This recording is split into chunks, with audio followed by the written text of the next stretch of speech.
Obviously, this is a big fight week for you. Everyone's talking about this final return to the top. How are you feeling ahead of Saturday night? Feeling great, man. Ready to go. What would you attribute your resurgence to? What would you attribute the fact that you've been able to stay in the sport this long, to be able to get back to the top after not having a title shot for so long? Passion for the sport. And lately more discipline about it, more like focus on what I have to do to become a champion. Of course, didn't work before, so I was doing something wrong. When I fought Gustafsson, when I fought Anthony Johnson, was knocking in the door, like a fight elimination for the belt, and I couldn't get that title shot again. And I say, man, I'm losing time over here. What I have to do, and looking for knowledge, PI and my coaches and my discipline, putting myself like, how much do I want this, Would you, would you say that's the biggest difference between the Glover now and the Glover he fought for the title before, is discipline? Yes, 100% discipline. Yeah. Back then I was just like a wild fighter, man, just go in and fight, train like a maniac, train like a dog, but always, but you know, Fans always like it when a slightly older fighter gets to fight for the title. As a guy who's in fights and combat sports, do you look at names like George Foreman, who came out of retirement and won the world title later on in their career? Do you look at them as inspiration? like you say, fans like that stuff, and I'm a fan of the sport as well, and I love when people overcome situation like break the rules, like doing something that not many people have done it. If I win this title right now, who did that before? Only one guy in UFC, Randy Couture, and it's a hard thing to do, and I'm glad that I'm here, and I am gonna get it Saturday night. Moving to Saturday night, how do you actually see the fight with Jan playing out? Where are your strengths compared to his? How does the fight go? Um, I think it's going to be a great fight, man. It's going to be a great fight because the style matchup is amazing. Jan, he likes to come in and finish fights, and he goes after. And you know me, the record speaks for itself. Uh, I'm a fighter, and it's going to be a great fight. Looking forward to it. Thank you. Thank you. Speaking on that, you have I believe, the most stoppage wins in light heavyweight history for the UFC. Jan actually has more submission wins than knockouts in his career, but everyone lately talks about his Polish power. So, as a high-level jiu-jitsu practitioner yourself, is his jiu-jitsu underrated in the eyes of MMA fans, do you think? Not in my eyes, I trained my ass off for Jan's jiu-jitsu. I know how strong he is. But I'm not concerned about it. I have the most submissions in UFC. My jiu-jitsu is MMA jiu-jitsu, as I always say. But yeah, he's well-rounded fighter. That's why he's a champion now. And I'm not concerned about it. But I know I respect it. And looking at his last fight against Israel Adesanya, you were there, octagon side. A lot of people were talking about what Israel couldn't do and what he didn't do. But when you're sitting there watching Jan beat Izzy, what are you seeing that Jan Blachowicz is doing that no one else could do against Israel inside the octagon? Yeah, first of all, you gotta respect his power, and that's what Adesanya did.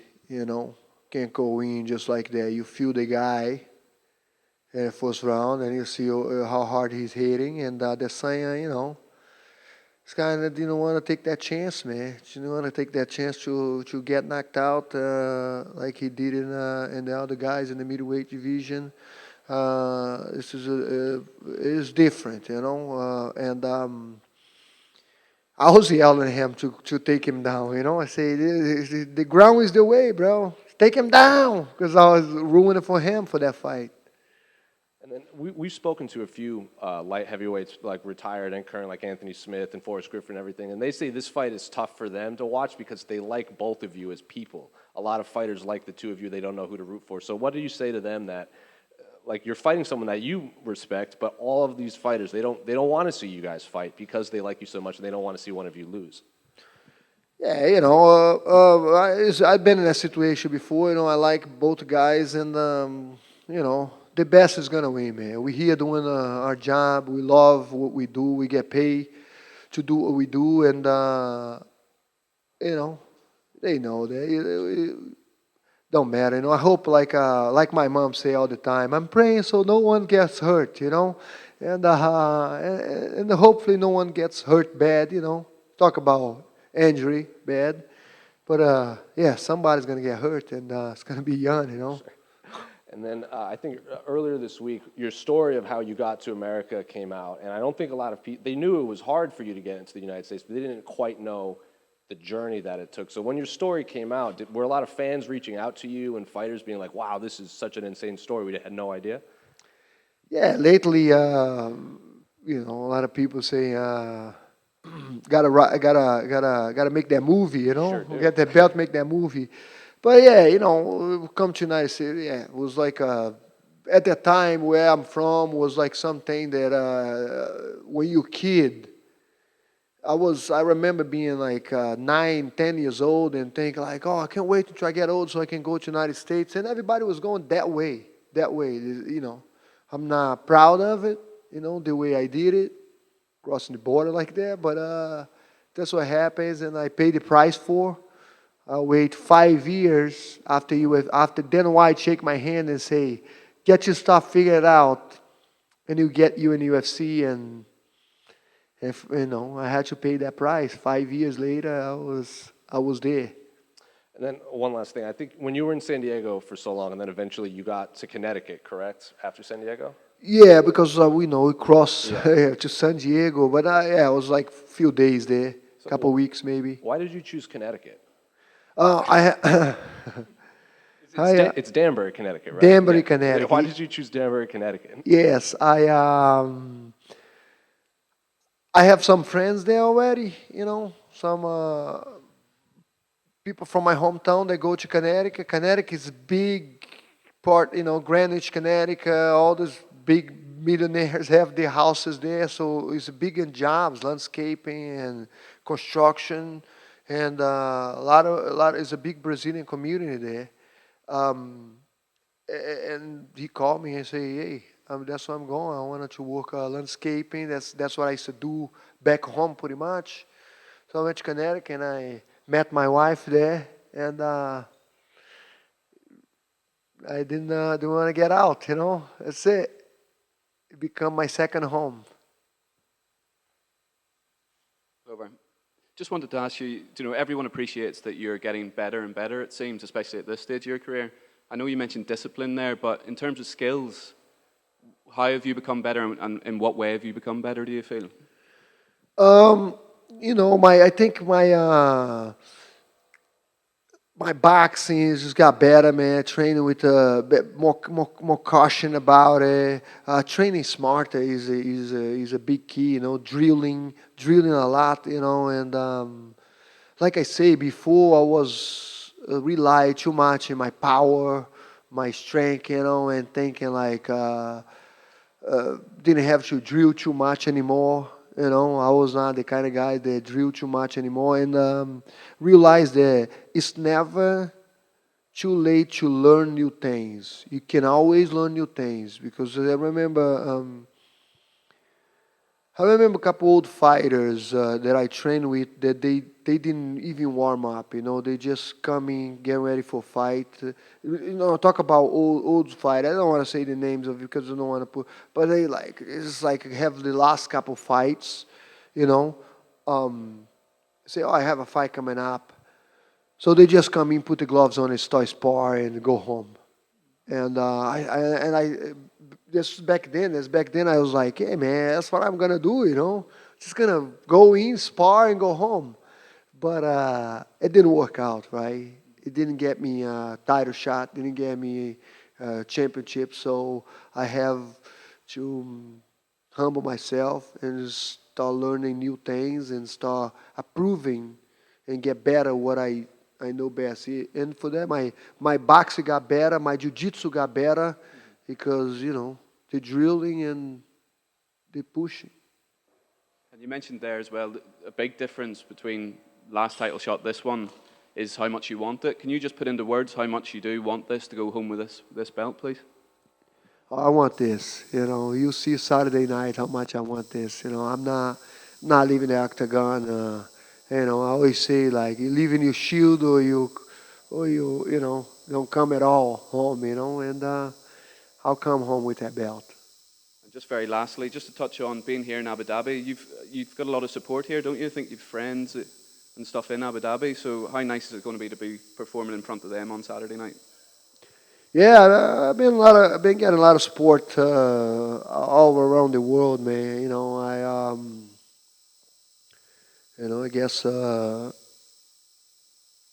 people was like they met me and they know me, and it's like Maldonado say something.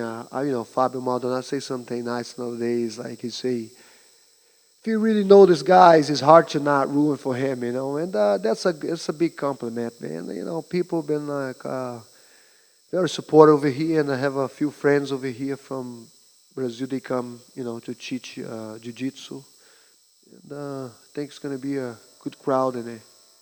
Best of luck. Thank you. Thank you.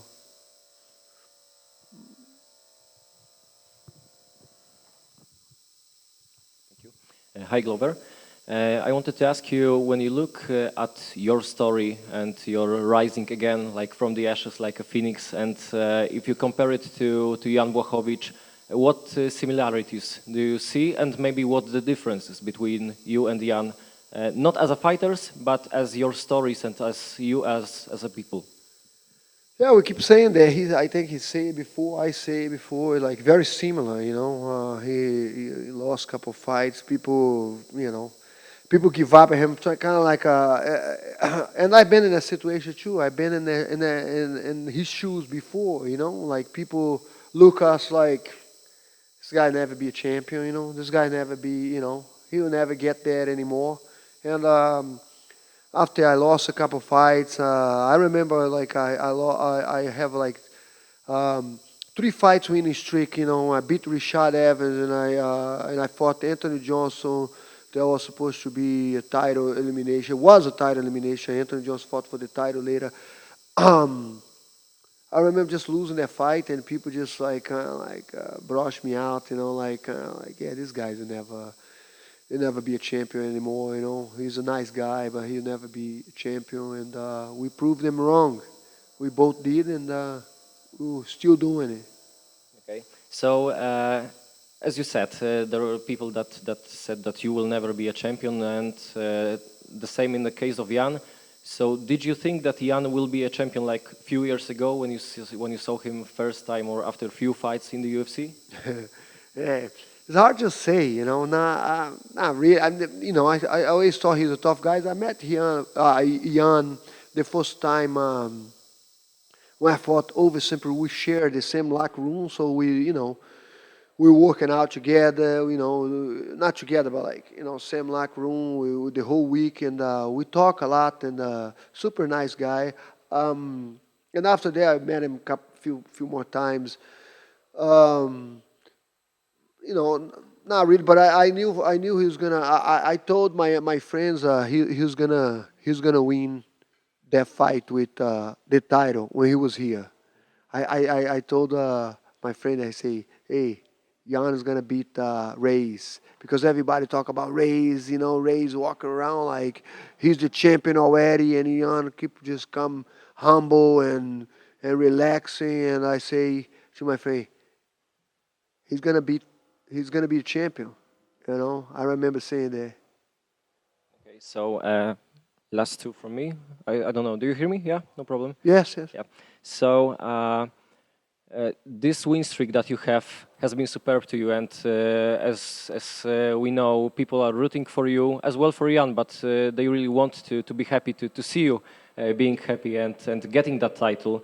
So, would you say that this journey so far to get the title shot was so enjoyable, and that you are just happy right now, or it all comes down to this Saturday? And if you don't win, it won't mean nothing, what you have accomplished in a few previous fights. Man, it's been a lot of sweat, blood, and tears to get here.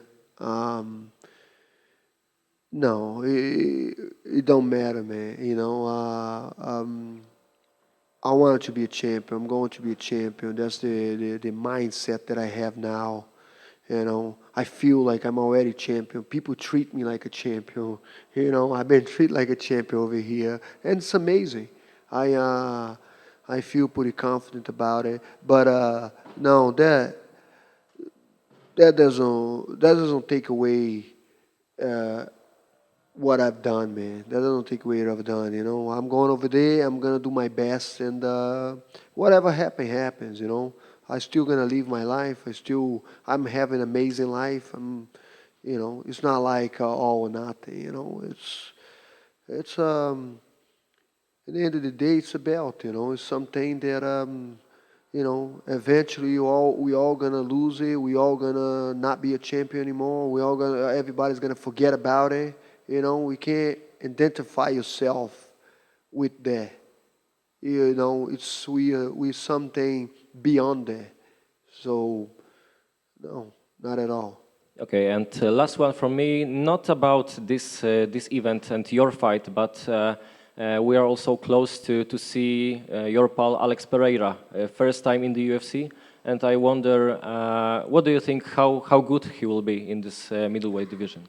I don't know, man. That guy is scary. He is scary with those 4-ounce gloves. Very strong, very powerful, and very dedicated. It's incredible, man. The way he learned things, and it's a guy that you know, this is the first fight in UFC. Probably like little nerves, little everything, but like no doubt he's gonna be one of the top contenders very soon. Okay, thank you, Glover, and best of luck on Saturday. Right, man. Hi, Glover. Over there. One more question about Jan, but about Peter Jan. So your expectations and can you please give a prediction for his fight against Sanhagen? Against who? Corey Sanhagen. He's fighting for the title against Corey Sanhagen on Who? the Peter Jan. Oh, yeah. I man, I'm so focused in my fight. It's like I know Peter Yan is like he's incredible kid, man. He's amazing fighter. It's like I don't know. I'm so focused in this fight. Usually I would answer that question better if I was not in the card. But like yeah, just focus in this fight. Thank you. You're welcome.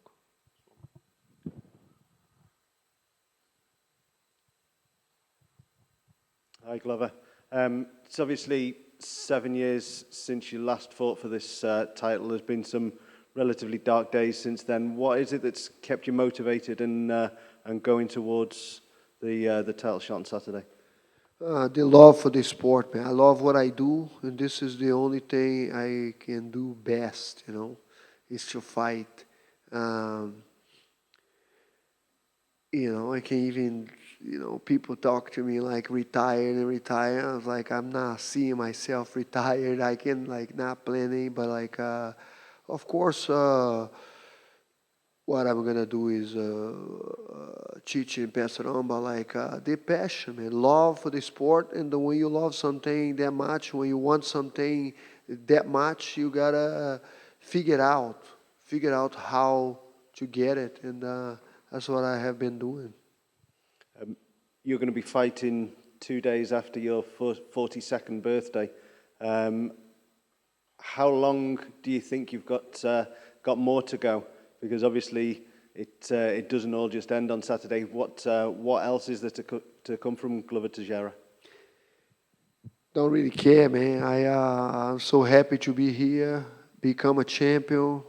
Been fighting almost 20 years now, and yeah, that really, don't really matter how long, but like for sure, I'm not want to make any decision right now, but like winning this belt, thinking of defending next year. I'm not, this is what comes in my mind right now. But like, I'm not planning like, oh, I wish I can fight, 45, 40. Don't really matter. I mean, I think the day. I always say this, I think I'm gonna make that decision in the gym. Maybe because the day that I don't feel motivated anymore to go train, to go after, you'll be like, man, I'm not feeling like. That's the day that I'm probably gonna call my manager and say, man, I don't have on me anymore. I'm done. But like, I still got it. I still love it. And who knows? Who knows? Let God make that decision. All the best for Saturday. Thank you.